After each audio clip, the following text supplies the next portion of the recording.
संत वृंद भक्त वृंद एवं मोर भक्तिमती माँ माने समस्त को मोर हरिओम ओम नमो नारायण। हरिओम हरिओम।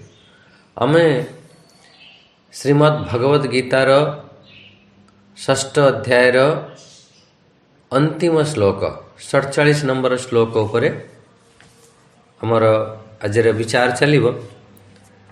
ता पूर्व आमे जो विचार करथिले जे आपण माने सब जानिछंती जे अर्जुनंकर गुटे प्रश्न थिला जे अर्जुन प्रश्न करदेले प्रभु आमे साधना कले से साधना रे खूब साधना तो करूछंती किंतु अंतिम समय रे कौनसी कारणवशत आमर से स्थिति को आमे प्राप्त करि पारले नहीं, आमे विचलित हो गले। ताहले आमर स्थिति कौन हबो ये अर्जुनंकर मुख्य प्रश्न। कौन आमे सब नष्टभ्रष्ट हो जिबा?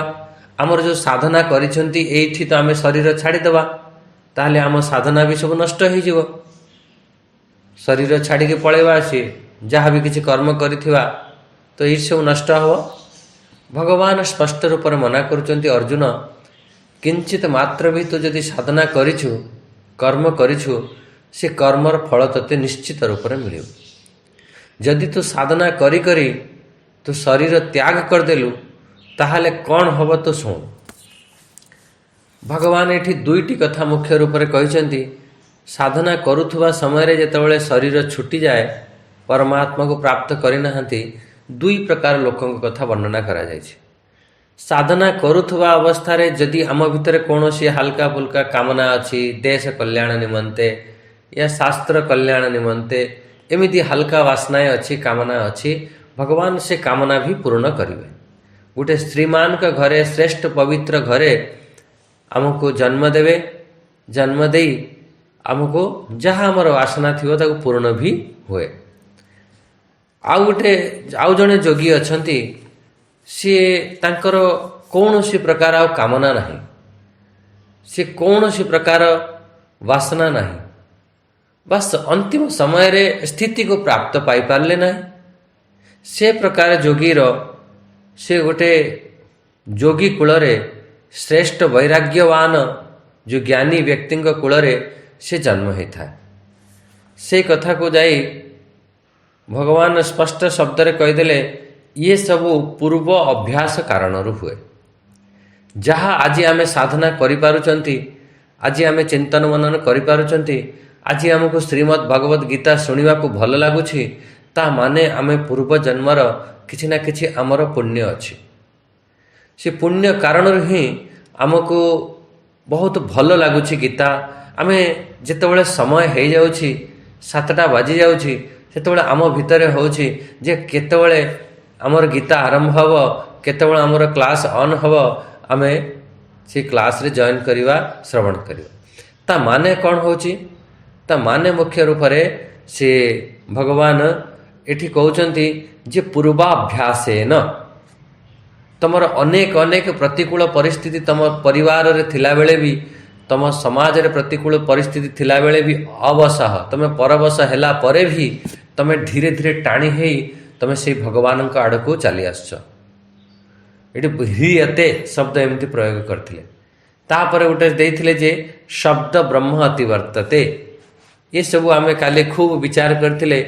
ये शब्द जाल, ये सब गोटे गोटे नेट जाल, ये शब्द जाल महाअरण्य। एथर शब्द रूपी जाल रे आमे सब फसी जाई थांते। समस्त ये शब्द रूपी जाल रे फसी जाते। कौन शब्द रूपी जाल कौन? ये बड़ बड़ जो विद्वान माने एठी सब फसी थांते। सेथिपाई भगवान एठी सावधान करौछंती, कहउछंती हे अर्जुन बड़ बड़ विद्वान ये शब्द जाल रे ही फसी थांती। गोटिए शब्द को या गोटिए जिनिस को धरिकी बसी जाई थांती। सेथिपाई तू शब्द जाल रु तू शब्द ब्रह्म रु तू अतिवर्तते माने तू ताऊ पार करि जा। शब्द जाल कौन? उपनिषद या गीता आदि जो अनेक शास्त्र रे जो गूढ़ रहस्य अछि, जो गहन जो आध्यात्मिक भाषा अछि, ये सब शब्दर जाल अछि। ଏହାକୁ ଶବ୍ଦ ଜାଲ କାହିଁକି କହୁଛନ୍ତି? କାହିଁକି ନା ଶବ୍ଦ ଅରଣ୍ୟ କାହିଁକି କହୁଛନ୍ତି? ଯେମିତି ଅରଣ୍ୟରେ ଆପଣ ଗଲେ ଆପଣ ଫସିଯାଆନ୍ତି, ରାସ୍ତା ମିଳେ ନାହିଁ। ଏହା ଜାଲରେ ଫସିଗଲେ, ମାଛ ଗୋଟେ ଜାଲରେ ଫସିଗଲେ ଆଉ ସେ ବାହାରି ପାରେ ନାହିଁ, ବହୁତ ପ୍ରୟାସ କରେ କିନ୍ତୁ ବାହାରି ପାରେ ନାହିଁ। ସେହିପରି ଯଦି ଆମେ ଖାଲି ସେ ଶବ୍ଦ ଜାଲରେ ଫସିଯିବା ତାହେଲେ ଆମ ଜୀବନ ବାସ୍ ସେହି ଶାବ୍ଦିକ ରୂପରେ ରହିଯିବ। ସେଥିପାଇଁ ଭଗବାନ ଶଙ୍କରାଚାର୍ଯ୍ୟ ଗୋଟେ ସୁନ୍ଦର ତାଙ୍କର ଭଜ ଗୋବିନ୍ଦମରେ କହିଛନ୍ତି, ଆରମ୍ଭରେ କହିଛନ୍ତି ନହି ନହି ରକ୍ଷତି ଡୁକ୍ରଂ କରଣେ संप्राप्ते सन्निहित काले नहीं नहीं रक्षति डिक्रं करणे। तू ये जो शब्द तू फसिकी रहीचु ये तुमको अंतिम समय ये तुमको रक्षा करिपारिबो नाही। कौन रक्षा करियो? भज गोविंदम गोविंदम भज मूढ़मते। से जो आत्म तत्व को तू भजन कर, आत्म तत्व को तू अनुभव कर। ये जो आमे सब शब्द जालरे सब आमे फसी जाई था। देखो गोटे शब्द रे आमर पूरा जीवन लगी जाई था ताको अनुभव करिया पाई। आमे भावंती अरे से तो गीता एमिति अच्छी, उपनिषद एमिति अच्छी। गोटे गोटे शब्द रे यदि आपण रिसर्च करिवे पूरा जीवन लगी जीवो। जेमिति शरीर रे गोटे अंग को यदि आपण रिसर्च करिवे, पूरा पाठ पढ़िवे, तेबे भी से शरीर रे गोटे अंग को आपण जानि पारिवे नाही। तदर अच्छी शरीर रे गोटे अंग उपरे बहुत विश्लेषण से स्पेशलिस्ट जो माने होती। सही परी एठी भी अनेक प्रकार शब्द अच्छी। कौन? जेमती अहम ब्रह्मास्मि, तत्वमसि आदि ये जो अनेक अनेक सब वाक्य अच्छे। बहुत बार आपण शुणी थे को सबु किछि कला वाला भगवान भगवान सब शुणती, भगवान अच्छंती। आ केतबेले आपण शुणी थे जो भगवान किछि करंती नाही, से तो अव्यक्त अचल अचिंत्य। ताहले आपण कन्फ्यूज हो जिवे कि नहीं? आपण शब्द जाल रे फसी गले। कहीं ना गोटे समय रे बार बार गीता जो जी शुणुथबो ताकू सी ही बुझी पारिबो, नहले आमे फसी जिबा ता भितर। कौन सेतरे कौन फसी जिबा? हेटी सावधान है कि जे से प्रकृत रे से जो तत्व केमिति निर्गुण, निराकार, कुटस्थ, अचल, ध्रुव, नित्य, किंतु जेतेबेले से उपाधि धारण करे सेतेबेले से ईश्वर बनी जाए। सब किछि उपाधि धारण कले ही हुए। जेते जेमिति गोटे दृष्टांत, शुद्ध सुना अच्छी, सुना आपण पाखरे अच्छी, शुद्ध सुना, सेतिरे कौनसी प्रकार अलंकार करि हुए नाही। अलंकार केतेबेले करि हुए? जेतेबेले टिके खाद मिसा जाए, अन्य वस्तु धातु मिसा जाए, सेतेबेले आपण अलंकार हुए। सेही परी शुद्ध चैतन्य रे कौनसी प्रकार आपणकर क्रिया हो पारे नाही। जेतेबेले से उपाधि धारण करती, से ईश्वर तो माया उपाधि धारण कले सेतेबेले ईश्वर भाव प्रकट हुए, ईश्वर बनती। आ नहले तो से निर्गुण निराकार से शुद्ध स्थिति रे अछंती। सेतेबेले से तांको भगवान आमे कहती, षड भगयुक्त आमे कहती। तेणु आपण कौन फसी जीवे ना? अरे केतेबेले कहि दउचंती से तो निर्गुण निराकार अचल, से कौनसी प्रकार क्रिया नहीं। फेर केतेबेले कहि दउचंती से सब किछि कला वाला, सब किछि क्रिया कला वाला। ताहले आमे सेतरे फसंती। एठारे जदि आमे बारंबार गीता पढ़ुथबा, शुणुथबा, बुझुथबा, जानुथबा, ताहले फिर सेतरे आमे फसिबानी। एठारे कहिबार अर्थ हैला साधक खूब साधना करूछि, ये सब को जानी सारी, अनुभव कर सारी, सी व्यक्ति यही शब्द ब्रह्म फसे नहीं। से अतिवर्तते, ताकू तरी जाए, पार पाई जाए। शब्द ब्रह्म अतिवर्तते। भगवान सबकिछि देखती, शुणती, चलती, दियंती, सबकिछि भगवान करती। अरे भगवान ये पाखरे तो इंद्रिया नहीं ना, इंद्रिया रे ही सब काम हम। आप देखुं कौथे? आखिरे। आपण शुणुंट कौथे? कान रे। ताले भगवान पाखरे आखि थिवो, भगवान पाखरे कान थिवो, कि सी तो तांके पाखरे इंद्रिय रहित ना। ये सब बहुत गूढ़ चिंतन अच्छी। तेणु भगवान समस्त कथा आमर दुख को सी अनुभव करें। भगवान पाखरे मन अच्छी, मन अच्छी कि नहीं? मन तो पंचभौतिकर बनी, इंद्रिया तो पंचभौतिकर सतगुण रजगुण रू बनी। सी केमिति ये जो पंच महाभूत केमिति भगवान पाखरे? भगवान तो ताठर ऊर्ध्व ना, परे। ये जो पंच महाभूत केमिति, इंद्रिया आदि केमिति हब? ये सब खूब महात्मा के विषय महात्मा पाखरे ये साधु संत खूब या पर बहुत चिंतन हुए, बहुत शास्त्र चिंतन करा जाए। एमिति शास्त्र रे कहा जायछि हमर से ईशावास्य उपनिषद साथ अनेजदेकम मनसो जबियो। सी अनेजद, अनेजद अर्थ होची एजद माने जो कंपन हवा, हलिवा,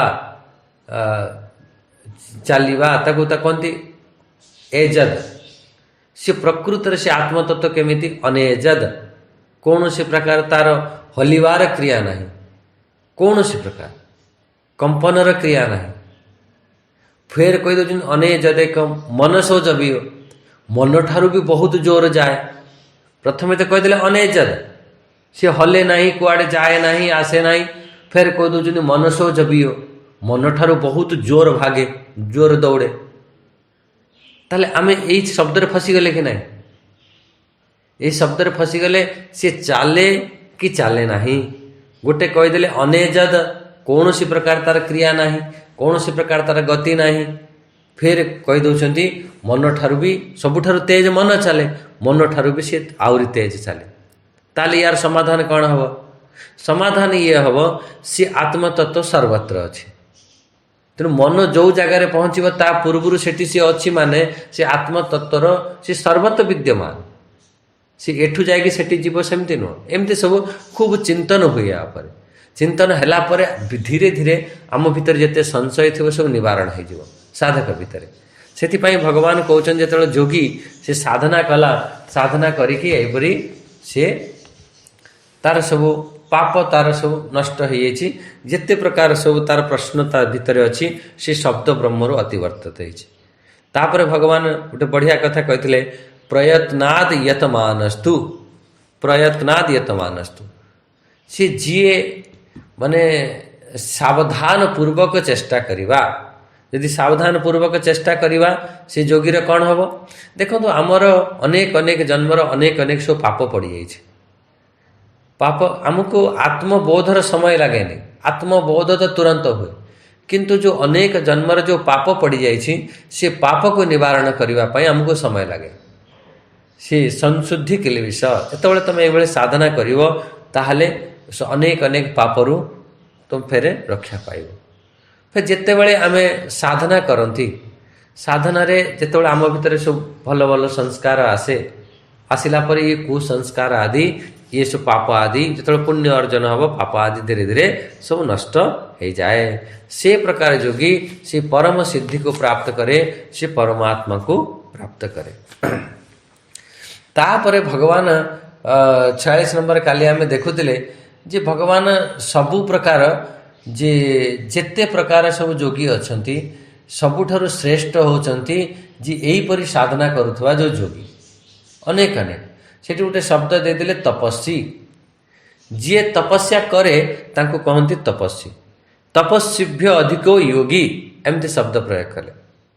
अच्छा, तपस्या जो माने करंती तपस्या जो माने करंती तांको तपस्वी कहंती। आमे प्राय अन्य सबू शब्द रे आमे परिचित अछंती, किंतु तपस्या बाबद रे बहुत किछि जानिने। तपस्या काहाकू कहबा? तपस्या कौन हुए? कौन सब किछि छाड़ी छुड़ी देकी जटाजुट रखिकी जंगल रे बसिवा सही तपस्या? तपस्या कौन? तपस्यार मूल अर्थ है कौन सी लक्ष्य को आमे प्राप्त करने पाई, विशेष करिकी आध्यात्मिक रे जो सो स्वरूप को प्राप्त करने पाई निज जो इच्छार जो शारीरिक मानसिक को अनुशासन जो पालन करवा सही तो हूँ तपस्या। तपस्या कौन? आउ थे मुझे कहीदे तपस्या बहुत किसी ना, बस गोटे लक्ष्य बनइल मोर परमात्मा प्राप्ति लक्ष्य बनईदेल। से आम कौन करने को पड़ो? आमर जो शारीरिक मानसिक को अनुशासन करने को पड़ो। सी सब एणे तेणे दौड़ुव। जमी मुझे गोटे से छेली कथा शुणी ना, से छेलीटी बारंबार खाऊँची, बारंबार खाऊँची, जिते खुई सारा पर भी आउरी से मुँह मारदे। राजा ताको फिर घोषणा कला जी छेलीर पेट भरिकी नहीं आसो ताको मु बहुत अनेक स्वर्ण मुद्रा देवी। किंतु सी जिते भी ताको पेट भर खुई आणला पर राजा घास देखले फेर टे खाई दउची। ता माने कौन? तार पेट पूरा अच्छी, किंतु सेठी अनुशासन अभाव। से कौन कला जड़े ସେ ତାକୁ ଯେତେବେଳେ ପେଟ ପୁରା ଖୁଆଇଦେବ ଫେର ଦେବ ଖାଇବା ପାଇଁ, ଯେତେବେଳେ ଖାଇବା ପାଇଁ ହେବ ତା ମୁହଁକୁ ବାଡ଼େଇ ଦେବ, ଫେର ଖାଇବା ପାଇଁ ଦେବ ମୁହଁକୁ ବାଡ଼େଇ ଦେବ। ତା ମାନେ ସେଠି ଅନୁଶାସନ କଲା। ମୁହଁକୁ ବାଡ଼େଇବା ଅର୍ଥ କ'ଣ? ତୁ ପେଟେ ତ ଖାଇସାରିଛୁ, ଫେର ମୁହଁ ମାରୁଛୁ। ସେହିପରି ଆମର ଇନ୍ଦ୍ରିୟକୁ ଯେତେ ଭୋଗ ଦେବ ଫେର କିଛି ସମୟ ପରେ ଫେର ଭୋଗ ଚାହୁଁଥିବ। କିନ୍ତୁ ଯେଉଁ ତପସ୍ୱୀ ମାନେ ଥାଆନ୍ତି ସେ ଜାଣିଥାନ୍ତି ତାଙ୍କର ଯେଉଁ ଶାରୀରିକ ଯେଉଁ ମାନସିକ ତାଙ୍କର ଇନ୍ଦ୍ରିୟକୁ ସେ ସବୁ ଅନୁଶାସନ ପାଳନ କରିବା ପାଇଁ ଟିକେ କଠୋର ସାଧନା କରନ୍ତି। ତୁ ଏଇ ଜାଗାରେ ବସ, ତୁ ଏଇଆ ଚିନ୍ତନ କର, ତୁ ଏଇକୁ ଖାଇକୁ ରହିବୁ, ମାନେ ସେଇ ଗୋଟେ ଅନୁଶାସନ ରହିବା। ଯେମିତି ଇନ୍ଦ୍ରିୟ ଭୋଗରୁ ଆମର ବିରତ ହେବା, ବିରତ ରହିବା, ମାନେ ତା ପାଇଁ ଟିକେ ଆମେ କଷ୍ଟ ସହିବା, ଭିତରେ ଅନ୍ତଃକରଣକୁ ଟିକେ ସଂଯମନ ବି କରିବା। ଏହି ସବୁ ତପସ୍ୟା। ତପସ୍ୟା ମାନେ ଇଏ ଭାବ ନାହିଁ ଯେ ଜଟାଜୁଟ ବଡ଼ ବଡ଼ ରଖିଦେଲେ, ତିଲକ ଲଗାଇଦେଲେ, ମାଳ ପିନ୍ଧିଦେଲେ ତପସ୍ୱୀ ବନିଯିବା। ଆମେମାନେ ସବୁ ଘରେ ରହିକି ତପସ୍ୟା କରିପାରିବା। ତପସ୍ୟାର କିନ୍ତୁ ଏଇ ଜିନିଷ କରିବାକୁ ପଡ଼ିବ। ଇନ୍ଦ୍ରିୟ ଭୋଗରୁ ଟିକେ ବିରତ ହୁ, ଯେତିକି ଆମର ଆବଶ୍ୟକତା ସେତିକି ଆମେ ଦରକାର, ଆଉ ତାଠାରୁ ଅଧିକ ଯୁକ୍ତ ଆହାର ବିହାରସ୍ୟ ଆଦି। ଏଇ ତ ତପସ୍ୟା। ଆମେ ଯୁକ୍ତ ଆହାର ବିହାର କରିପାରୁନାହାନ୍ତି। ଯେତେବେଳେ ବଢ଼ିଆ ଜିନିଷ ମିଳିଗଲା ଦେ ଠୋସି ଦେଉଛନ୍ତି ଗଳା ପର୍ଯ୍ୟନ୍ତ, ନିଶ୍ୱାସ ନେଇପାରୁନାହାନ୍ତି। ଏମିତି ନୁହଁ। ତା ଭିତରେ ଆମର ଅନ୍ତଃକରଣକୁ ସଂଯମନ ବି କରିବା। ଅନ୍ତଃକରଣ ମନ ବୁଦ୍ଧି ଚିତ୍ତ ଅହଙ୍କାର ଆଦି, ସେ ତାକୁ ସଂଯମନ କରିବା ପାଇଁ ଯେଉଁ ପ୍ରୟାସ କରନ୍ତି ସେଇ ତ ତପସ୍ୟା। ତାକୁ କଷ୍ଟ ଏଠି ମାନେ ଖାଲି ଶାରୀରିକ କଷ୍ଟ ଦେବା କଥା ନୁହଁ, କୌଣସି ବିପରୀତ ପରିସ୍ଥିତି ଆସିଲେ ବି ମନକୁ ସନ୍ତୁଳିତ କରିବା ଦରକାର। ଆସୁ ବିପରୀତ ପରିସ୍ଥିତି, ଯେତେବେଳେ ସନ୍ତୁଳିତ ହେଲା ତା ମାନେ ଯେ ତମ ତପସ୍ୟାର ତମେ ଠିକ୍ ଠାକ୍ ହେଲା। ଯେତେବେଳେ ନାରଦ ତପସ୍ୟା କରୁଥିଲେ ସେଇ ସମୟରେ ଆମର ପୁଷ୍ପଧନ୍ୱା ଯେଉଁ କାମଦେବ ଆସିଥିଲେ, କୌଣସି ପ୍ରକାର ନାରଦ ବିଚଳିତ ହେଉନଥିଲେ। ତେଣୁ କହିବାର କଥା ହେଲା ସେଇ ହେଉଛି ତପସ୍ୱୀ। ଏ ଶବ୍ଦ ସ୍ପର୍ଶ ରୂପ ରସ ରୂପୀ ବାଣ ଚଲେଇବେ, ଆସିବ ବାଣ, ସେଥିରେ ଆମେ ବିଚଳିତ ହେବା ନାହିଁ। ଆମର ଉଦ୍ଦେଶ୍ୟ କ'ଣ ହେବା ଦରକାର? ଆଧ୍ୟାତ୍ମିକ ମୁକ୍ତି ଦରକାର, ମୋକ୍ଷ ଦରକାର। ଆତ୍ମ ସାକ୍ଷାତକାର ପାଇଁ ଆମକୁ ସେଇ ଜ୍ଞାନ ପ୍ରାପ୍ତ, ସେ ଉଚ୍ଚ ଜ୍ଞାନକୁ ପ୍ରାପ୍ତ କରିବା ପାଇଁ ଆମର ଆମର ଉଦ୍ଦେଶ୍ୟ ହେବା ଦରକାର। ଯଦି ଆମର ଉଦ୍ଦେଶ୍ୟକୁ ଆମେ ଏଇଟାକୁ ସାଧିଦେଲେ ଧୀରେ ଧୀରେ ଆମ ତପସ୍ୟା ବି ଆମର ବଢ଼ିବ। ଅଭ୍ୟାସ ବି ବହୁତ ଆବଶ୍ୟକ। ଏ ତପସ୍ୟା ମାନେ ହେଉଛି ତାକୁ ଅଭ୍ୟାସ କରିବା। କ'ଣ ଅଭ୍ୟାସ କରିବା?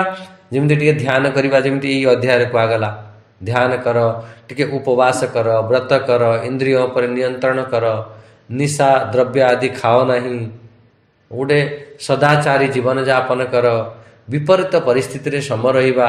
ଏହି ତ ସବୁ ତପସ୍ୟା। ଏଇଥିରେ ଆମେ ଯେତେବେଳେ ବିଚଳିତ ହେଇଯାଉଛନ୍ତି, ଆମ ଜୀବନର ଠିକ୍ ଭାବରେ ଆମେ ବ୍ୟବହାର ହେଇପାରୁନାହିଁ, ସଦାଚାରୀ ରହିପାରୁନାହାନ୍ତି, ଫେରେ ତାକୁ ରଖିବା ପାଇଁ ଆମେ ଯେଉଁ ପ୍ରୟାସ କରନ୍ତି ସେଇ ହେଉଛି ମୁଖ୍ୟ ରୂପରେ ତପସ୍ୟା। ଯେଉଁ ବାହାରେ ଦେଖାवा କରିବା ନାହିଁ ଯେ ମୁଁ ବାହାର ଆଖି ବନ୍ଦ କରି ବସିଗଲି ମୁଁ ବହୁତ ବଡ଼ ତପସ୍ୱୀ, ବହୁତ ବଡ଼ ତପସ୍ୱୀ। ଠିକ୍ ଅଛି, ସେମିତି କରୁଥିବା ବ୍ୟକ୍ତି ବି ସେ ଭିତରେ ସ୍ଥିତି ଥାଆନ୍ତି, ଅଲଗା କଥା। କିନ୍ତୁ ଏଠି ଦେଖାवा କରିବା ନାହିଁ, ଆନ୍ତରିକ ଶୁଦ୍ଧି ପାଇଁ କରାଯାଏ। ଗୀତାରେ ବି ଭଗବାନ କହିବେ ଯେ ସୁଖ ଦୁଃଖ ହାନି ଲାଭ ଏଥିରେ ସବୁ ସମ ରହିବା, ସେଇ ଯେଉଁ ଯୋଗ, ସେଇ ଯେଉଁ ମୁଖ୍ୟ ରୂପରେ ତପସ୍ୟା, ତାକୁ ହିଁ ତପସ୍ୟା କହିବା। ତପସ୍ୟା ଏକ ବହୁତ ସଚେତ ପ୍ରୟାସ ଅଛି। ବାସ୍ ହୋସ, ସଚେତ ପ୍ରୟାସ ମାନେ ହୋସ ପୂର୍ବକ ଆମେ ଚେଷ୍ଟା କରିବା ଆମର ଭୌତିକ ଇଚ୍ଛା ଠାରୁ ଆମର ଉପରକୁ ଉଠିବା। ଯେତେ ଆମେ ସବୁ ଏଇ ଭୌତିକ ଇଚ୍ଛାରେ, ଏଇ ସଂସାରରେ ଆମେ ସବୁ ଫସିକି ରହିଯାଇଛନ୍ତି, ୟାଠାରୁ ଆମକୁ ଉପରକୁ ଉଠିବାକୁ ପଡ଼ିବ। ଆମର ଯେଉଁ ଆତ୍ମିକ ଉନ୍ନତି ଆଡ଼କୁ ଆମକୁ ଯିବାକୁ ପଡ଼ିବ। ଏ ହେଉଛି ତପସ୍ୟାର ଲକ୍ଷଣ। ଇଏ ଆପଣ ବୁଝିପାରିଲେ? ତପସ୍ୟାର ବହୁତ ବହୁତ ୟାର ଉପରେ ଡିସ୍କସନ୍ କଲେ ବହୁତ ସମୟ ଯିବ। ବାସ୍ ଏତିକି ଆପଣ ବୁଝନ୍ତୁ, ତପସ୍ୟା ତପସ୍ୱୀଭ୍ୟ ଅଧିକ ଯୋଗୀ। ଯିଏ ଏ ପ୍ରକାର ତପସ୍ୟା କରୁନାହିଁ, ଯେମିତି କୁହାଗଲା, ସେ କେଉଁ ପ୍ରକାର ତପସ୍ୟା କରୁଛି? ମୋତେ ଗୋଟେ ସିଦ୍ଧି ପ୍ରାପ୍ତ ହେଇଯାଉ, ମୋତେ ଗୋଟେ ଜିନିଷ କିଛି ମିଳିଯାଉ, जी यही प्रकार तपस्या करुचे सी आमर साधु सन्त मैंने गोटे सुंदर दृष्टांत दिखती दृष्टांत भी टे शुणी दियो। दुई जन साधु तपस्या करथिले काफी 10 वर्ष 15 वर्ष तपस्या कले। तपस्या करी उठिकी गले। उठिकी जीवा समय रे नदी रे ना न थाए ना सेपट कूल थाए। जड़े साधु कहले चलो आम एत दिन तपस्या कले चल सी तार पानी उपर चलिकी पड़ेगा। आउ जड़े जे तपस्वी थिले सी जाई पारे ना वाला को डाकिले। ना वाला आसला आसला पर पार हेले सेतबेले 1 पैसा 2 पैसा एमती चलता। 1 पैसा तांको देले गोटे पैसा तांको देले से तार ना वाला गला। से जो आगर जो तपस्वी पानी ऊपर जो चलिकी चलीगला सी ताको कहूची तुम कौन एत 15 वर्ष तपस्या कल तुम गोटे पानी चाली देख केमी मु पानी चलिकी मु पलि आसमी सिद्धि प्राप्त करने सी जो आर तपस्वी जी कहले बस 15 वर्ष तू एत परिश्रम कलु सी 1 पैसा पाई गोटे पैसा पाई बस ये पानी ऊपर को चलिकी तो मु भी पार कली बस 1 पैसा देली मु पार हो गली। तू ये गोटे पैसा पाई तू एत 15 वर्ष तपस्या कलु। अरे भाई माने कहबार अर्थ होची आमर जो सकाम रूप से सिद्धि पाई जो तपस्या करा जाए से प्रकार तपस्वी ठारू जोगी श्रेष्ठ। बस ये हूँ कहबार कथा। कौ प्रकार तपस्वी ठारू जे सकाम भाव रे जे तपस्या करुछि। अच्छा ज्ञानी ठारू ज्ञानीभ्यो मत अधिक। अच्छा ज्ञानी काहाकू कहबा जे ज्ञान रे परिपूर्ण थाए ताकू ही तो आमे ज्ञानी कहबा। खाली बाहर ज्ञान नुह से ता जीवन रे से ज्ञान को आत्मसात करिछि ता हिसाब रे से बंची छी से ज्ञान हिसाब रे से जो विवेकशील जो ज्ञानी जे करुणामय है से आत्मा परमात्मा के संबंध रे जे बुझी से प्रकृत रे ज्ञानी। से ज्ञानी आंतरिक शांति को से प्राप्त करि थाए। यही पारे ता पाखे धन न थाए संपत्ति न थाए गाड़ी घोड़ा न थाए किंतु ता भितर गोटे आंतरिक शांति थाए। ज्ञान आपण को पूरा शांत करेदब। यदि प्रकृत रे आपण ज्ञान शुणुचंती बुझुचंती या चिंतन मनन ज्ञान प्रति करुचंती निश्चित रूप से आपण को शांत करेदब शांति को प्राप्त करियो। आमर ठीक दिशा रे आमर ज्ञान को प्रयोग करि थाए। से ज्ञान प्राप्त कला परे हेई पारे आमे खराब दिशा रे भी प्रयोग करती। बहुत बार अच्छे बहुत पढ़ा लिखा सब डॉक्टर बनी माने एबे सब धरा पड़े ज्ञान तो प्राप्त कले डॉक्टर तो बनीगले पूरा गोटे बहुत बड़ गैंग रकेट चली कौन थिला तांकर जे केमिति आम भारत देश को बर्बाद करिवा केमिति कोउठी बम ब्लास्ट करिवा कौन से खराब एते सब माने डॉक्टर बनिवा कोई सहज कथा नु। एमिति डॉक्टर बनिकी पूरा केमिति भारत को नष्ट करिवा तार षड्यंत्र करुथिले किंतु ना ज्ञान रे जो उद्देश्य हव आमे ठीक दिशा रे से ज्ञान को प्रयोग करिवा से समस्त बंधन रु से मुक्त हो जिवो।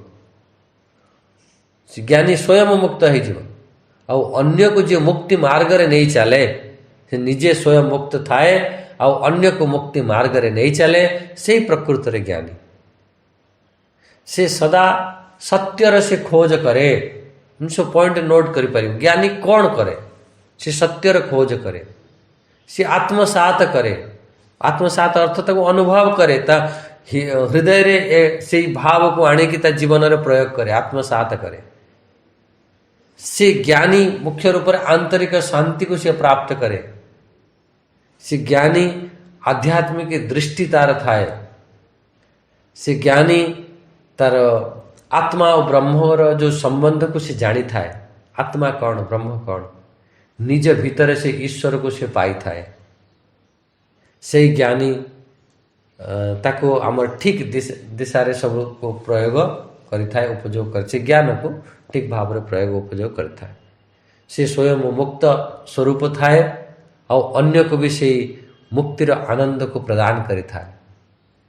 ज्ञान केवल जानकारी नुह एगो सब बहुत भल भाव मन रखु आम कौन सी जिनिस को जाणीने ज्ञानी हो गले कहले ना ना से जो ज्ञान को ठीक भाव में जानिले आ आत्मसात कले बुझिले से प्रकृत ज्ञान आध्यात्मिक रूप से आमर जागरूक हवा निज ज्ञान को अन्यर कल्याण निमंते उपयोग करवा ए आत्मार मुक्ति आड़ को आम स्वयं चलवा अन्य को चलेवा आदि आदि ये ज्ञानी तो श्रेष्ठ किंतु एठी जो कहते ज्ञानी ठारू भी अधिक ता माने होची जो माने खाली शास्त्र को पढ़ी देइछंती आत्मसात करी नाहंती आ से ज्ञान द्वारा तंको धन दरकार संपत्ति दरकार वैभव दरकार गाड़ी घोड़ा दरकार जी एमिति उपयोग करुछंती से प्रकार ज्ञानी का कथा एठी कहा जाइछि जे जे सकाम रूप रे जो कर्म करुछि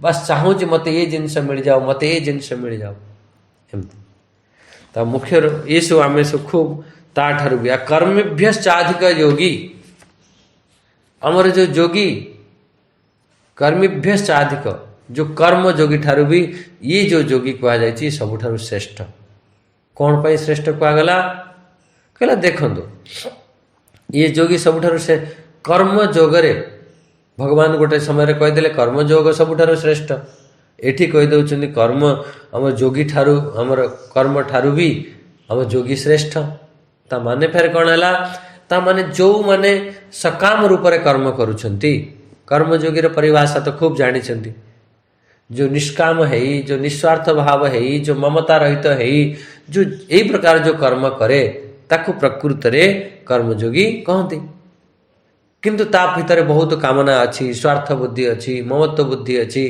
यदि यही भाव रे से कर्म करुछि ताहाले से प्रकार कर्मयोगी ठारू ये योगी होची श्रेष्ठ तेणु तू यही प्रकार योगी कर्मेभ्य साधिक योगी तस्मात् योगी भवार्जुन हे अर्जुन तू योगी बनी जा तेणु ये सब कौन ये सब यही परी जो आपण तपस्वी ज्ञानी कर्मी एमानक जो सकाम रूप जो माने करुछंती तांको ठारू श्रेष्ठ होची हमर निष्काम कर्म करुथुवा योगी हला तापरे 47 नंबर एटा हमर अंतिम श्लोक एई श्लोक रे भगवान एठी समाप्ति करिसेंती एई अध्याय को हम टिके अंतिम श्लोक पढ़दवा ओम श्री परमात्मने नमः अथ षष्ठ अध्याय श्री भगवानुवाच योगिनाम अपि सर्वेषां मद्गतेनान्तरात्मना श्रद्धावान् भजते यो मां सामे युक्ततमो मतः एठी देखंतु एठी भगवान शरण रे जीवा पाई एठी केमिति भगवान धीरे से आदेश करुछंती एबे तू मो शरण रे पळिया मो पाखकू पळिया कौन कहते योगी नाम अपि सर्वेषां जेते प्रकार सब योगी अछंती केते प्रकार योगी अछंती आमे सब जानिछंती ज्ञान योगी कर्म योगी के हट योगी के एमिति लय योगी के राज योगी एमती सब अनेक प्रकार सब योगी अछंती किंतु एठी भगवान कौन कहउछंती को योगी सबुठारु श्रेष्ठ सेठी कहउछंती प्रथम कौन कहले योगी नाम अपि सर्वेषां योगियों के भितरे समस्त योगियों के भितरे कौन अच्छी कहले जे मद गतेना अंतरात्मना जी मो ठारे जी एकाकार है गला जा मन मो ठारे तलीन है गला मो ठारे एक है गला सही प्रकार योगी ही श्रेष्ठ अच्छा थाड़ कथा कौन कह दो देख तरण तल चरणटा श्रद्धावान भजते ये माम जीए भजन करिथा केमिति भजन करिथा श्रद्धावान है मत पूर्ण रूप से जे श्रद्धा करता है विश्वास करता है समर्पण करता है करी जे मोर भजन करता है सही प्रकार योगी सबुठारु श्रेष्ठ तापर फेर कौन कहीदे अंतिम समय युक्त तमो मतः से मोरी मतरे से योगी सबुठारु श्रेष्ठ समय युक्त तमो मत मो मतरे से योगी श्रेष्ठ कौ योगी जो योगी जे मो ମୋ ପାଖରେ ତଲ୍ଲୀନ ହେଇଯାଇଛି ଆଉ ଶ୍ରଦ୍ଧା ଭାବ ରଖି ସେ ଭିତରେ ହିଁ ମୋର ଭଜନ କରୁଛି, ସେଇ ଯୋଗୀ ମୋ ମତରେ ଶ୍ରେଷ୍ଠ। ଭଗବାନ ଯେତେବେଳେ କହିବେ ନା, ମୋ ମତରେ ମୋତେ ନମସ୍କାର କର, ମୁଁ ଏ ସୃଷ୍ଟିକୁ ପାଳନ କଲାବାଲା, ମୁଁ ଏ କାଳ, ଏ ସୃଷ୍ଟିର କାଳ, ମୋତେ ମୋର ଏମିତି ଶବ୍ଦ ଯେଉଁ ପ୍ରୟୋଗ କରିବେ, ସେ ଆପଣ ଭାବନ୍ତୁନି ଯେ ସେଠି କୃଷ୍ଣ, ସେଠି ସେଇ ଯେଉଁ କୃଷ୍ଣ ତତ୍ତ୍ୱ ବାବଦରେ କୁହାଯାଉଛି, ସେଠି ସେଇ ଭଗବତ ସ୍ୱରୂପ ବାବଦରେ କୁହାଯାଉଛି, ସେଠି ସେ ଆତ୍ମା ବାବଦରେ କୁହାଯାଉଛି, ବ୍ରହ୍ମ ବାବଦରେ କୁହାଯାଉଛି। ଏକୁ ଦିମାଗରେ ପୁରା ରଖିବାକୁ ପଡ଼ିବ, ତେବେ ଯାଇକି ପୁରା ଗୀତା ଆମେ ବୁଝିପାରିବା।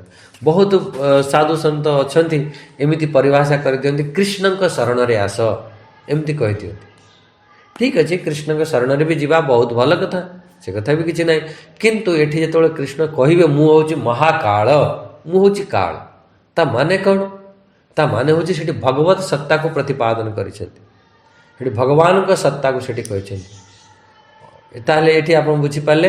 ସେଥିପାଇଁ ଏଠି ଭଗବାନ କହିଛନ୍ତି ଅନେକ ଅନେକ ଯୋଗୀ ଅଛନ୍ତି, ଅନେକ ଅନେକ ଯୋଗୀ କ'ଣ କରିଥାନ୍ତି, ଅନ୍ୟ ଅନ୍ୟ ଦେବତାକୁ ସବୁ ଉପାସନା କରନ୍ତି।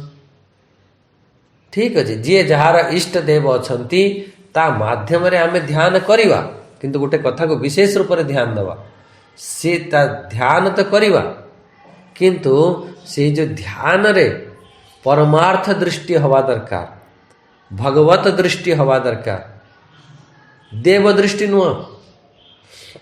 ଦେବ ଦୃଷ୍ଟି ହେଲେ ଆମକୁ ସିଦ୍ଧିଆ ମିଳିଯିବ, ଆମ କାମନା ପୂରଣ ହେବ, ଠିକ୍ ଅଛି। କିନ୍ତୁ ସେଠି ପାରମାର୍ଥିକ ଦୃଷ୍ଟି, ସେ ପରମ ବ୍ରହ୍ମ ପରମାତ୍ମା, ସେ ଯାହାକୁ ତୁମେ ନିମିତ୍ତ ବନାଅ, ଚାहे କୃଷ୍ଣ ବନାଅ, ରାମ ବନାଅ, ଗଣେଶ ବନାଅ, ହନୁମାନ ବନାଅ, ଦେବୀଜୀକୁ ବନାଅ, ଯାହାକୁ ମାନିକି ତା ଭିତରେ ଆମେ କ'ଣ ମାନିବା ଦରକାର, ସେଠି ପାରମାର୍ଥିକ ବୁଦ୍ଧିକୁ ମାନିବା ଦରକାର। ସେ ଯେଉଁ ସୀମିତ ବୁଦ୍ଧି, ପ୍ରଥମେ ଇଏ ସାଧନା ଆରମ୍ଭ କରାଯାଏ ସୀମିତ ବୁଦ୍ଧିରେ, ଫେର୍ ସେ ସୀମିତ ବୁଦ୍ଧିକୁ ନଷ୍ଟ କରି ଦିଆଯାଏ, ସେଠି ଆତ୍ମିକ ବୁଦ୍ଧି। ଆମେ ସେ ଗୋଟିଏ ରାମରେ ଫସି ଯାଉଛନ୍ତି, ସେ ଏକ ଦଶରଥ କି ବେଟା, ଆଉ ଗୋଟେ ବି ରାମ ଅଛି, ସେ ଘଟ ଘଟ ମେ ବୈଠା, ସମସ୍ତଙ୍କ ଘଟ ଭିତରେ ଅଛି, ସେ ରାମ ଉପରକୁ ଚାଲ। ଆଉ ଗୋଟେ ବି ରାମ ଅଛି ଯେ ସେ ଜଗତ ଠାରୁ ବି ନ୍ୟାରା, ଏମିତି ବି। ତେଣୁ ଏଠି ମୋର କହିବାର କଥା ହେଲା, ସେଠାରେ ଆମେ ଈଶ୍ୱର ଭାବ ନେବା।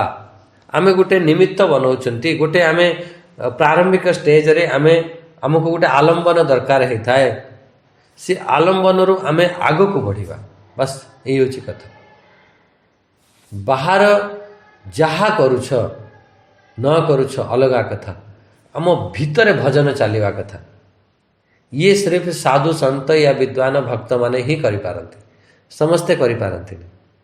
ଭିତରେ ତୁମର କେମିତି ଭଜନ ଚାଲିଛି, ଭିତରେ ତୁମ ଭିତରେ କେମିତି ଶାନ୍ତ ଅଛ, ଯଦି ଇଏ ଜିନିଷଟା ଯିଏ ପାଇଗଲା, ବାହାରେ ଯେମିତି ତୁମେ ରୋଲ କରୁଛ, କହିଦେଲ ସ୍ୱଭାବ ହିସାବରେ, କିଏ କାହାକୁ କହିଦେଲା ନ କହିଲା ସେ ଅଲଗା କଥା, ତୁମ ଭିତରଟା କେମିତି ଅଛି, ଭିତରଟା ଯେତେ ଶାନ୍ତ ରହିବା ଦରକାର। ବାହାରେ କିଛି କର ନ କର ସେଥିରେ କୌଣସି ପ୍ରକାର ମର ନେବା ଦେବାର ନାହିଁ। ଭିତର ଜିନିଷକୁ ଏଠି ଭଗବାନ କହୁଛନ୍ତି। ଆପଣ ଚିନ୍ତା କରନ୍ତୁ, ଭଗବାନ ଏଠାରେ କ'ଣ କହୁଛନ୍ତି, ଭିତରେ ଯିଏ ଭଜନ କରେ ସିଏ ହେଉଛି ଅତିଶୟ ଶ୍ରେଷ୍ଠ, ଶ୍ରଦ୍ଧାବାନ ଭଜତେ ଇହ ମାମ୍। ତେଣୁ ନିଜ ଆତ୍ମତତ୍ଵ ସାଙ୍ଗରେ ଟିକେ ଏଠି ଧ୍ୟାନ ଦେବା, ଫେରେ ବାଣୀକୁ ଧୀରେ ବିରାମ କରିବା। ନିଜ ଆତ୍ମତତ୍ଵ ସାଙ୍ଗରେ ଯେଉଁ ଯୋଗୀ ଯୋଡ଼ି ହେଇକି ରୁହେ, ସବୁବେଳେ ପାଇଁ ତା ଧ୍ୟାନ ମାଧ୍ୟମରେ, ସାଧନା ମାଧ୍ୟମରେ ନିଜ ଆତ୍ମତତ୍ଵରେ ସେ ଯୋଡ଼ି ହେଇକି ରହିଲା, ସେ ଯୋଗୀ ହିଁ ସର୍ବଶ୍ରେଷ୍ଠ। ଯେପର୍ଯ୍ୟନ୍ତ ଯୋଡ଼ି ହେବା ପାଇଁ ଆମକୁ ଗୋଟେ ମାଧ୍ୟମ ଦରକାର, ଗୋଟେ ସାଧନା ଦରକାର। ଏଠି ମାନେ ସାଧନା କ'ଣ ଦରକାର, ସେଠି କହିଛନ୍ତି ଶ୍ରଦ୍ଧାବାନ ଭଜତେ ଯୋ ମାମ୍, ଶ୍ରଦ୍ଧାବାନ ଭଜତେ ଯୋ ମାମ୍। ଆମର ମନ ସ୍ୱତଃ ଆତ୍ମତତ୍ଵରେ ଲାଗିଯିବ, ତଲ୍ଲୀନ ହେଇଯିବ। କେମିତି ଆତ୍ମତତ୍ଵରେ? ଯଦି ଆମ ଭିତରେ ଶ୍ରଦ୍ଧା ଥିବ, ତଲ୍ଲୀନ ଅର୍ଥ ତଲ୍ଲୀନ ହେଇଯାଏ, ତଲ୍ଲୀନ ଅର୍ଥ ଏକାକାର ହେଇଯାଏ, ସେତେବେଳେ ବହୁତ କିଛି ଶୋଧ ବୋଧ ନଥାଏ, ଅନ୍ୟ ବାହାର ଜିନିଷ କିଛି ଆମକୁ ବୋଧ ନଥାଏ, ତଲ୍ଲୀନ ହେଇଯାଏ। ଯେମିତି ଗୋଟେ ଦୃଷ୍ଟାନ୍ତ କ'ଣ ଦେଖନ୍ତୁ, ଜଣେ ବ୍ୟକ୍ତି ବାଣ ବନାଉଥିଲା, ବାଣ ବନାଉଥିଲା, ବାଣର ତା ମୁନ ଯେତେ ନୋକିଲା ହେବ, ଯେତେ ବଢ଼ିଆ ମୁନ ହେବ, ସେତେ ସେ ବାଣ ଫାଷ୍ଟ ଯିବ, ଆଉ ସେତେ ସେ ଯାଇକି ତାକୁ ଭେଦନ କରିପାରିବ। ତେଣୁ ବାଣ ବହୁତ ବଢ଼ିଆ ହେବା ଦରକାର, ବହୁତ ବଢ଼ିଆ ବାଣ। ସେହିପରି ସେ ବଢ଼ିଆ ବାଣ ବନାଉଥିଲା। ସେହି ସମୟରେ ଜଣେ ସିପାହୀ ଆସିଲା, ଆସି କହିଲା, ଭାଇ ରାଜାଙ୍କ ସବାରି ଏ ବାଟେ ଯାଇଛି। ସେଠି ସେ କହିଲା, ରାଜାଙ୍କ ସବାରି? କହିଲା, ଏଇଠି ତୁମେ ବାଣ ବନାଉଛ, ଏ ରାସ୍ତା କଡ଼ରେ ତୁମ ଦୋକାନ। ଭାଇ ରାଜା ସବାରି ଯାଇଥିବ, ଢୋଲ ବାଜୁଥିବ, ହାତୀ ଚାଲିଥିବେ, ଘୋଡ଼ା ଚାଲିଥିବେ, ଆଉ ମୁଁ ଟିକେ ବିଛୁଡ଼ି ଯାଇଛି। ସେଠୁ କହିଲା, ମୁଁ ଜାଣିନାହିଁ। କହିଲା, ଆରେ ତୁମେ କେମିତି ଆଶ୍ଚର୍ଯ୍ୟ ଲୋକ, ତୁମେ ଏଇଠି ଭାଇ ରାଜା ଯିବ ମାନେ କୌଣସି ତ ଇଏ ନୁହଁ ନା, ଯେମିତି ଗୋଟେ ମନ୍ତ୍ରୀ ଯିବ, ସାଇରେନ୍ ବାଜିବ, କେତେ ସବୁ ଆଗର ପ୍ରୋଟୋକଲ ଗାଡ଼ିଆଁ ଯିବେ, ତେବେ ତ ମନ୍ତ୍ରୀ ଯାଏ। ଯଦି ମୋର ସେଇ ରୋଡ଼ ପାଖରେ ଘର, ମୋତେ ଜାଣିପାରିବେନି। ସେହିପରି ରାଜା ଯାଉଛି, ତାର ଭେରି ତୋରି ବାଜୁଥିବ, ତାର ହାତୀ ଘୋଡ଼ା ଚାଲୁଥିବେ, ଇଏ କରୁଥିବେ। କହିଲା, ନା ନା, ମୁଁ ଜାଣିନାହିଁ। ତା ମାନେ କ'ଣ ହେଲା, ସିଏ ବାଣ ବନେଇବାର ଏତେ ତଲ୍ଲୀନ ହେଇଗଲା। ସେଇଠୁ ଦତ୍ତାତ୍ରେୟ ମହାରାଜ ତାଙ୍କୁ ଗୁରୁ ବନେଇ ଦେଇଥିଲେ। କହିଲେ, ଇଏ ତ ଭାଇ ଏତେ ସୁନ୍ଦର ସାଧନା ୟାର, ଏଇଭଳି ଯଦି ମୋର ମନ ହେଇଯାଏ ପରମାତ୍ମାଙ୍କ ପାଖରେ, ଯେମିତି ସେ ବାଣ ବନେଇଲା ବାଲା ବାଣ ଭିତରେ ତା ମନ ତଲ୍ଲୀନ କରିଦେଇଛି, ଯଦି ମୋର ମନ ସେଇଭଳି ତଲ୍ଲୀନ ହେଇଯିବ, ତାହେଲେ ନିଶ୍ଚିତ ରୂପରେ ଆମର କଲ୍ୟାଣ ହେବ। ତାହେଲେ ଏଠି ଆମେ ବୁଝିଲେ କ'ଣ, ଯେ ଆମ ମନ ସ୍ୱତଃ ହିଁ ଲାଗିଯାଉ, ତଲ୍ଲୀନ ହେଇଯାଉ, ଯେମିତି ସେ ବାଣ ବନେଇଲା ବାଲା ତଲ୍ଲୀନ ହେଇଗଲା। ସେହିପରି ଦେଖ, ସ୍ୱତଃ କେଉଁଠି ଲାଗିବ ଜାଣିଛନ୍ତି? ମନ ସ୍ୱତଃ ଲାଗିବ କେଉଁଠି? ଯେଉଁଠି ଆମର ଅତ୍ୟଧିକ ଶ୍ରଦ୍ଧା ହେବ, ପ୍ରେମ ହେବ, ଯେଉଁ ଜାଗାରେ ଆମର ପ୍ରେମ ହେଇଯିବ, ଭଲ ପାଇବା ହେଇଯିବ। ମୁଁ ଯାହାକୁ ଅତ୍ୟଧିକ ଭଲ ପାଇବି, ଅତ୍ୟଧିକ ଭଲ ପାଇବି, ତାକୁ ରାତି ଦିନ ମୁଁ ତାକୁ ମାନେ ସ୍ୱତଃ ମୋ ମନ ସେଠି ଲାଗୁଥିବ। ମୁଁ ଚାହୁଁଥିବି ମୋ ମନ ସେଠିକି ନ ଯାଉ, ସେ ବ୍ୟକ୍ତି ପାଖକୁ, ସେ ବସ୍ତୁ ପାଖକୁ, ସେ କୌଣସି ଘଟଣା ପ୍ରତି। ଅତ୍ୟଧିକ ପ୍ରେମ ହେଲେ ମନ ସେଠିକି ଯାଏ, ଆଉ ଅତ୍ୟଧିକ ଦ୍ୱେଷ କଲେ ବି ମନ ସେଠିକି ଯାଏ। କିନ୍ତୁ ଏଠି ଯଦି ଆମେ ଭଗବାନଙ୍କ ପାଖରେ ଅତ୍ୟଧିକ ପ୍ରେମ କରିବା, ସ୍ୱତଃ ହିଁ ପଳେଇବ ମନ ତା ପାଖକୁ। ସବୁ କାମ କରୁଥିବା, ଯଦି ଆମ ପୁତ୍ର ପ୍ରତି ଗୋଟେ ନବଜାତ ଶିଶୁ ଅଛି, ମା ତାର ଅତ୍ୟଧିକ ପ୍ରେମ ସେ ଶିଶୁ ପ୍ରତି ଅଛି, ସବୁ କାମ କରୁଥିବା ଭିତରେ ବି ତା ମନ କେଉଁଠି ଥାଏ? ସେ ନବଜାତ ଶିଶୁ ପାଖରେ। କାହିଁକି? କାହିଁ ବାତ୍ସଲ୍ୟ ପ୍ରେମ ଅଛି, ମମତ୍ୱ ଭାବ ଅଛି। ପିଲା ବିଦେଶରେ ପାଠ ପଢ଼ୁଛି, ସବୁ କାମ ଏଠି ମା ଘରେ କରୁଛି, ତା କେଉଁଠି ଥାଏ? ତାର ସେଠି ପିଲା ପାଖରେ ତା ମନ ଥାଏ, ସ୍ୱତଃ ପଳେଇବ। ସେହିପରି ଭଗବାନଙ୍କ ସହିତ ଆମର ପ୍ରେମ ହେଇଯାଉ, ଭଗବାନଙ୍କ ସହ ପ୍ରେମ ହେଲେ ସ୍ୱତଃ ଆମର ମନ ସେଇ ଜାଗାରେ ତଲ୍ଲୀନ ହେଇଯିବ, ସେଇ ଜାଗା ଲାଗିଯିବ। ଆପଣ କହୁଛନ୍ତି ମୋ ମନ ଲାଗୁନି, ତା ମାନେ ଭଗବାନଙ୍କୁ ସେହିପରି ପ୍ରେମ କରୁନ। କେତେ ଧନ ରଖିଛ, ସେ ତ ସବୁ ମନେ ରହିଯାଉଛି, କାହାକୁ ଦେଇଛ, କ'ଣ କରିଛ, ଭଗବାନଙ୍କ କଥା କାହିଁକି ମନେ ରହୁ? ଇଏ କେଉଁଠୁ ଧନ କେମିତି ଆସିବ, କିଏ ଉପାୟ କହିଦେଲା, ତାକୁ କେତେ ତତ୍ପରତା ପୂର୍ବକ କରୁଛ, ଭଗବାନଙ୍କ ପାଇଁ କାହିଁକି ତତ୍ପରତା ଆସୁନାହିଁ? ଆଉ ଯଦି ଆସିବ, ନିଶ୍ଚିତ ରୂପରେ ମାନେ ସେଠି ଆମେ ତଲ୍ଲୀନ ହେଇଯିବା, ମନ ସ୍ୱତଃ ହିଁ ଲାଗିଯିବ। ଶ୍ରଦ୍ଧାବାନ ଭଜତେ ୟମଃ, ଶ୍ରଦ୍ଧାବାନ ଦରକାର। ଭଗବାନଙ୍କ ସତ୍ତା ଉପରେ ଆମର ବିଶ୍ୱାସ ହେବା ଦରକାର, ଶ୍ରଦ୍ଧା ହେବା ଦରକାର। ଯେପର୍ଯ୍ୟନ୍ତ ଆପଣଙ୍କର ଶ୍ରଦ୍ଧା ନାହିଁ ଭଗବାନଙ୍କ ଉପରେ, ସେ ପରମ ବ୍ରହ୍ମ ପରମାତ୍ମାଙ୍କ ଉପରେ, କେମିତି ଆମେ ଖାଲି କହୁଛନ୍ତି, ବାଣୀରେ କହିଦେଉଛନ୍ତି, ହଁ ହଁ ବହୁତ ଶ୍ରଦ୍ଧା ଅଛି। ଯେତେ ଶ୍ରଦ୍ଧା ଆମ ଧନ ପ୍ରତି ଅଛି, ପୁତ୍ର ପ୍ରତି ଅଛି, ପରିବାର ପ୍ରତି ଅଛି, ଘର ପ୍ରତି ଅଛି, କ'ଣ ସେତିକି ଶ୍ରଦ୍ଧା ଭଗବାନଙ୍କ ପ୍ରତି ଅଛି? ନାହିଁ। ସେଥିପାଇଁ ଆମକୁ ସମୟ ଲାଗୁଛି। ସମୟର କୌଣସି ତାର ଲାଗିବ ନାହିଁ ଯେ ପରମାର୍ଥ ପ୍ରାପ୍ତି ପାଇଁ। ସେ ନିଜର ଆନ୍ତରିକ ଶାନ୍ତି ପାଇଁ ସମୟର ଆବଶ୍ୟକତା ନାହିଁ। ଆଉ ଇଏ ଯେଉଁ ଜିନିଷ କଚଡ଼ା ସବୁ ଭରିକି ରଖିଛନ୍ତି, ସେଥିପାଇଁ ଆମକୁ ସମୟ ଲାଗୁଛି। ଲାଷ୍ଟରେ କ'ଣ କହିଦେଲେ? ସମୟ ଯୁକ୍ତ ତମୋମତଃ। ଏହିପରି ମନବାଲା ସାଧକ, ଯେଉଁ ଯୋଗୀ, ଯେଉଁ ଭକ୍ତ, ଯେଉଁ ଜ୍ଞାନୀ, ସେ ହିଁ ଇଏ ସଂସାରରେ, ଯେ ମୋ ସାଙ୍ଗରେ, ସେଇ ସଂସାରରେ ଆଉ ଯୋଡ଼ି ହେବନି, ସେ ମୋ ସାଙ୍ଗରେ ଯୋଡ଼ି ହେଇକି ରହିଥାଏ। ମୋରି ମତରେ ସେଇ ହେଉଛି ସର୍ବଶ୍ରେଷ୍ଠ ଯୋଗୀ, ଯିଏ ସଦା ସର୍ବଦା ମୋ ସାଙ୍ଗରେ ଯୋଡ଼ି ହେଇକି ରହିଥାଏ। ଏଠାରେ ଆମର ପ୍ରଥମ ଯେଉଁ ଷଟକମ୍ ଏଠି ପୂର୍ଣ୍ଣ ହେଲା। फिर आमे एठी आम 3 षटकम अच्छे माने 18 अध्याय ना 3 षटकम षटकम माने 6 अध्याय को आमे एमती भाग करा जाए। एठारे तोम पदार्थ विचार कला गला जो तत्वमसी अच्छी ना ये महावाक्य अच्छी यही श्लोक आग अध्यायर आमर गोटे आग अध्यायर उत्थान बीज आग अध्याय किमिति उत्पत्ति होची ता मूल होची एही श्लोक। जेतेबेले आमे 7मा अध्याय विचार करिबा एही श्लोक रु ही चिंतन करिबा को पड़ियो। अर्जुनकर कौनसी सेठी 7मा अध्यायर प्रश्न नाही, भगवान उत्तर देवा आरंभ करिसेंती एही कथा को आगे विस्तार करिसेंती। सेथिपई ए होची 7मा अध्यायर तार मूल सिद्धांत।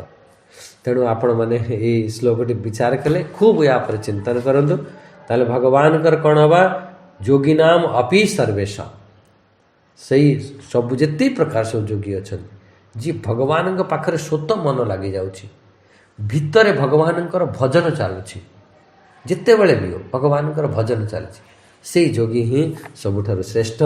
एठी आज राम वाणी को विराम दवा। ओम स्वस्ति प्रजाभ्य परिपालयन्तां न्यायेन मार्गेण मही महिषां गोब्राह्मणेभ्य शुभमस्तु नित्यं लोकाः समस्ता सुखिनो भवन्तु लोकाः समस्ता सुखिनो भवन्तु। ओम शांति शांति शांति। हरि ओम श्री गुरुभ्यो नमः। हरि ओम।